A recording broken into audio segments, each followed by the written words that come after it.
दर्शकबिन नमस्कार। तपाईँ यति बेला माछापुछ्रे टिभी हेर्दै हुनुहुन्छ र म तपाईहरुसँग जोडिएको छु सरोज। दर्शकबिन यति बेला हामी स्तब्ध छौं। मैले माघ 1 गतेकै दिनबाट तपाईहरुलाई यति एयरलाइन्सको जहाज दुर्घटना भएका दृश्यहरू सम्प्रेषण गरिरहेको छु।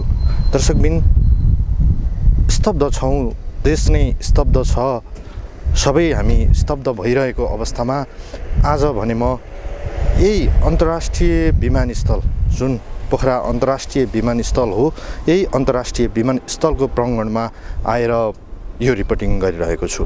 दर्शकबिन यही विमानस्थल हो जनवरी 1 तारिकको दिन सम्माननीय प्रधानमन्त्री पुष्पकमल दाहाल प्रचण्डबाट उद्घाटन भएको विमानस्थल हो। यही विमानस्थलमा ल्यान्डिङ गर्ने क्रममा यति एयरलाइन्सको विमान केही मिटर पर सेदीको खोजमा दुर्घटनाग्रस्त अवस्थामा पुगेको थियो। त्यो दृश्यहरू मैले तपाईहरुसँग देखाइसकेको छु। दर्शकबिन आन्तरिक उडानमा सबैभन्दा ठूलो दुर्घटना देशले यति बेला खेपिरहेको छ। 72 जना यात्रु बोकेर काठमाडौँबाट पोखरातर्फ उडिरहेको यति एयरलाइन्सको जहाज पोखरा अन्तर्राष्ट्रिय विमानस्थल नजिकै आइपुग्दा दुर्घटना भएको थियो। दर्शकबिन तिनै दुर्घटनामा परेका मृतक शरीरहरूको शवलाई गण्डकी हस्पिटलमा ल्याएर आफन्तहरूलाई बुझाउने काम यति बेला गण्डकी हस्पिटलले गरिरहेको छ। पहिचान खुलेका लासहरू आफन्तलाई बुझाइरहेको छ भने पहिचान नखुलेका लासहरू काठमाडौँ लाने तयारीमा गण्डकी हस्पिटल लागेको छ, प्रशासन लागेको छ। यति बेला त्यही दृश्य तपाईहरुसँग मैले सम्प्रेषण गर्ने अनुमति चाहन्छु।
न्यौपाने। तपाईको यहाँ पर्नु भएको चाहिँ को हुनुहुन्छ? यहाँ यो दुर्घटनामा पर्नुभएको चाहिँ मेरो फुपू दिदी जमुना शर्मा र उहाँको छोरा र नाति नातिना भनेको मेरो भानिजा युवराज शर्मा र उहाँको सानो नानी बाबुहरू आयुर्दी शर्मा 13 वर्षको र बेबी शर्मा 3 वर्षको बाबु। चारजना। तपाईँ पर्वतबाट आउनुभयो? म चाहिँ काठमाडौँबाट आएँ। काठमाडौँबाट आउँदा उहाँहरू पर्वत जाँदै हुनुहुन्थ्यो? उहाँ चाहिँ पर्वत जाँदै हुनुहुन्थ्यो। जमुना शर्माको माइती अथवा युवराज शर्माको मामा घर भनेको मेरो घरमा पर्वतमा मेरो बाबा आमा अहिले घरमा हुनुहुन्छ। घरमा चाहिँ एउटा पूजाआजाको कार्यक्रम थियो हाम्रो परम्परा अनुसार चाहिँ गर्ने। यही माघको 4, 5 र 6 गते चाहिँ घरमा चाहिँ लघुरूपी कीर्तन र एउटा चाहिँ फ्यामिली ग्यादरिङ 6 गते चाहिँ थियो। त्यसको लागि चाहिँ उहाँहरू त्यो प्रोग्राम एटेन्ड गर्नको लागि चाहिँ आउनुपर्ने थियो। तर उहाँहरू चाहिँ 1 गते नै किन हिँड्नुभयो भन्ने मेरो एउटा अनुमान। हामीको सल्लाह अनुसार त 3-4 गते चाहिँ जाने थियो, हामी सबैसँगै जाने सल्लाह गरेका थियौँ। तर उहाँहरू 1 गते नै किन हिँड्नुभयो त भन्दा बाबु नानीहरूको बिदा भएको र अनि माघे सङ्क्रान्ति पनि परेको कारणले त्यही दिन चाहिँ नि माघे सङ्क्रान्तिमा पनि भेट्ने गरी चाहिँ उहाँहरू हिँड्नुभयो कि भन्ने मलाई लाग्छ। चाडबाड पनि भयो र सँगसँगै चाहिँ त्यो एउटा माइती घरमा गर्ने चाहिँ त्यो कार्यक्रमलाई भेट्नको लागि चाहिँ हिँड्नुभयो कि भन्ने मैले अनुमान गरेको छु। ठ्याक्कै चाहिँ त्यही दिन बिहान मेरो कम्युनिकेसन भएन, अघिल्लो दिनसम्म कुरा भएको थियो। अघिल्लो दिनको सल्लाह अनुसार हामी काठमाडौँमा हुने मेरो परिवार र दिदीको परिवार सबै चाहिँ 4 गते जाने सल्लाह भएको थियो। 4 गते बिहान फ्लाइटमै जाने सल्लाह भएको थियो। तर उहाँहरू 1 गते नै हिँडिदिनु भएछ। 1 गते हिँडेको पनि बिहानसम्म मसँग कम्युनिकेसन चाहिँ थिएन। मैले एकैचोटि 12 बजे समाचार पढेर मात्रै मेरो फ्यामिलीमा परेको थाहा पाएँ। सबैलाई काठमाडौँ लाँदै हुनुहुन्छ? हजुर, सबैले काठमाडौँ लानुहुन्छ। चारैजनालाई। अब चिन्ने अवस्थामा कोही पनि हुनुहुन्न? चिन्ने अवस्थामा अब जो म 5-7 पटक चाहिँ पहिचान गर्न सकिन्छ कि भनेर भित्र जहाँ सब राखिएको छ त्यहाँ गएँ। त्यहाँ जाँदाखेरि चाहिँ अब 4 जनामध्ये 1 जना मात्रै हाम्रो जो दुर्घटनाको बन्नुमा चाहिँ हाम्रो मान्छे भनौँ, उहाँ चाहिँ 1 जना मात्रै मेरो दिदी जमुना शर्मालाई मात्रै पहिचान गर्न सक्छौँ। र अरू बाँकी हाम्रो 3 जना र केही अरू 10-15वटा लास चाहिँ चिन्न सक्ने अवस्थामा छ। त्यो कम्प्लिटली जलेको अवस्थामा छ। अङ्गहरू चाहिँ कुनै पनि यस्तो छुट्टिएको वा केही अङ्गहरूको आधारमा अथवा केही चिजहरू हुन्छ त्यसको आधारमा चाहिँ छुट्याउन सक्ने अवस्था त्यो को हुनुहुन्छ अहिले घरमा? मेरो फुपूदेखिको घरमा त अब उहाँकै जेठो बुहारी सरू शर्मा भाउजू हुनुहुन्छ, मेरो भाउजू हुनुहुन्छ। र मेरो फुपू दिदीकै छोरा भनेको मेरो भाइ बुहारी र उहाँको 2टा छोरीहरू चाहिँ लाओसमा हुनुहुन्छ। उहाँहरू चाहिँ लाओसमा विगत 5-7 वर्षदेखि उतै हुनुहुन्छ र सम्भवतः यति बेला काठमाडौँ आइसक्नु भएको छ।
एयरपोर्ट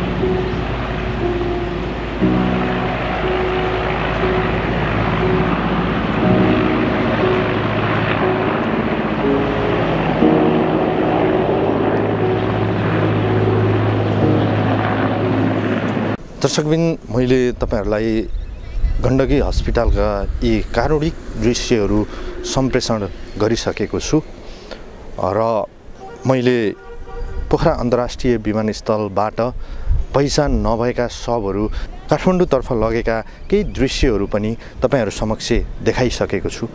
दर्शकबिन स्तब्ध छौं, हामी सबै यति बेला स्तब्ध भएको अवस्थामा यो रिपोर्टिङ गरिरहनु पर्दा एकदमै दुखी महसुस गरिरहेको छु। हवस् त दर्शकबिन, यस्तै विभिन्न घटना परिघटनाहरूलाई हामीले माछापुच्छ्रे टिभीको माध्यमबाट तपाईहरुसँग देखाइरहने छौं। यस च्यानललाई लाइक, कमेन्ट र सब्स्क्राइब भन्ने गर्न नबिर्सिनु होला। यति बेला बिदा माग्छु। धन्यवाद।